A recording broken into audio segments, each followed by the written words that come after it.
साल था 1975। हिंदुस्तान के एक छोटे से गांव में एक फिल्मी कहानी ने जन्म लिया। शोले एक ऐसा नाम जो करोड़ों लोगों के दिलों में हमेशा के लिए बस गया। ये फिल्म थी दोस्ती, हिम्मत और कुर्बानी की। ये कहानी थी अच्छाई बनाम बुराई की, प्यार और बिछड़ने की, बदला और माफी की। शोले बस एक फिल्म नहीं थी, ये एक ऐसा तजुर्बा था जिसने पूरे देश को अपना दीवाना बना दिया। इसके किरदार घर घर में पहचाने जाने लगे, इसके डायलॉग यादगार बन गए और इसके गाने तो जैसे सबकी जुबान पर चढ़ गए।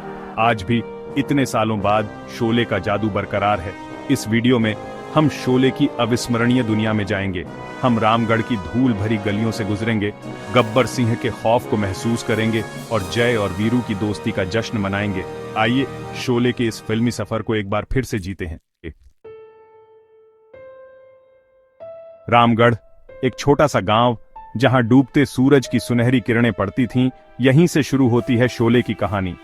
ये एक शांत गांव था जिसे खूंखार डाकू गब्बर सिंह ने आतंकित कर रखा था।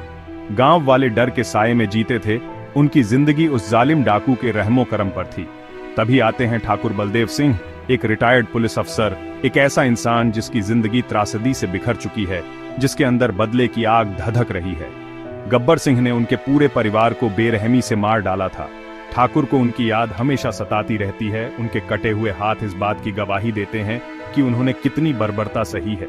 लेकिन ठाकुर हार मानने वालों में से नहीं थे। वो इंसाफ चाहते थे, एक ऐसा बदला जो रामगढ़ को उस बुराई से मुक्त कर दे जो उसे सता रही थी। उनकी आखिरी उम्मीद थी दो छोटे मोटे अपराधी, जय और वीरू, जिनसे वो अपनी नौकरी के दौरान मिले थे। जय और वीरू दो बेफिक्र इंसान, अटूट दोस्ती के बंधन में बंधे हिंदी सिनेमा के असली हीरो। जय जो थोड़ा गंभीर और शांत स्वभाव का, और वीरू जो खुशमिजाज और चंचल, दोनों एक दूसरे से बिल्कुल अलग, फिर भी इनकी दोस्ती चट्टान जैसी मजबूत। ठाकुर इनके रूखे व्यवहार के पीछे छिपे अच्छे दिल को पहचान गए और उन्हें एक प्रस्ताव दिया, गब्बर सिंह को पकड़कर उनके हवाले कर दो। बदले में उन्हें मिलेगा अच्छा खासा पैसा और अपनी गलतियों को सुधारने का मौका। जय और वीरू पहले तो हिचकिचाते हैं, लेकिन ठाकुर की हालत देखकर पिघल जाते हैं। वो उनकी आंखों में दर्द, उनकी आवाज में बेबसी और इंसाफ की चाहत को साफ देख सकते थे। उनका दिल पसीज गया और वो उस बूढ़े की मदद करने को तैयार हो गए। उन्हें क्या पता था कि उनकी जिंदगी हमेशा के लिए बदलने वाली है। चौथा भाग, आतंक का राज, गब्बर सिंह और उसके डाकू। गब्बर सिंह नाम ही काफी था बहादुर से बहादुर की रूह कंपाने के लिए। एक बेरहम डाकू जिसने रामगढ़ पर अपना खौफ कायम कर रखा था। उसकी बात ही कानून थी, उसकी हंसी मौत और बर्बादी का इशारा। वो बुराई का साक्षात रूप था, एक ऐसा खौफनाक चेहरा जिसने गांव वालों की जिंदगी पर काला साया डाल रखा था। अमजद खान ने गब्बर सिंह के किरदार में जान फूंक दी, उसे हिंदी सिनेमा का सबसे यादगार विलेन बना दिया। उसके हाव भाव, उसके डायलॉग, उसकी नजरें, सब कुछ मिलकर एक ऐसा विलेन बनता है जो पीढ़ियों तक याद रखा जाएगा। कितने आदमी थे? ये सवाल उसकी बेरहमी की पहचान बन गया, जो रामगढ़ की वादियों में गूंजता रहता था, उसके खौफ की याद दिलाता था।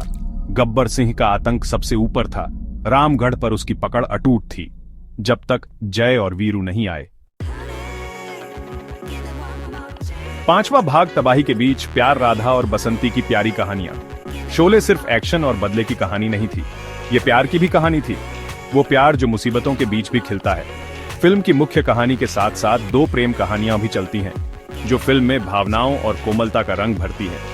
राधा, ठाकुर की विधवा बहू जो गम के साए में जी रही है, उसे अपने पति की यादों में सुकून मिलता है। हेमा मालिनी ने राधा की शांत ताकत और धैर्य को बखूबी निभाया है। दूसरी तरफ बसंती, एक चुलबुली बातूनी गांव की लड़की जो अपनी तेज तर्रार बातों और जिंदा दिली से सबका दिल जीत लेती है। वीरू के लिए उसका प्यार इस गंभीर कहानी में थोड़ी खुशी भर देता है। ये दोनों औरतें अपने स्वभाव और हालातों में अलग होते हुए भी मुश्किलों के बीच इंसानी जज्बे की ताकत और धैर्य को दिखाती है। उनकी कहानियां मुख्य कहानी के साथ मिलकर फिल्म को और भी गहराई देती हैं।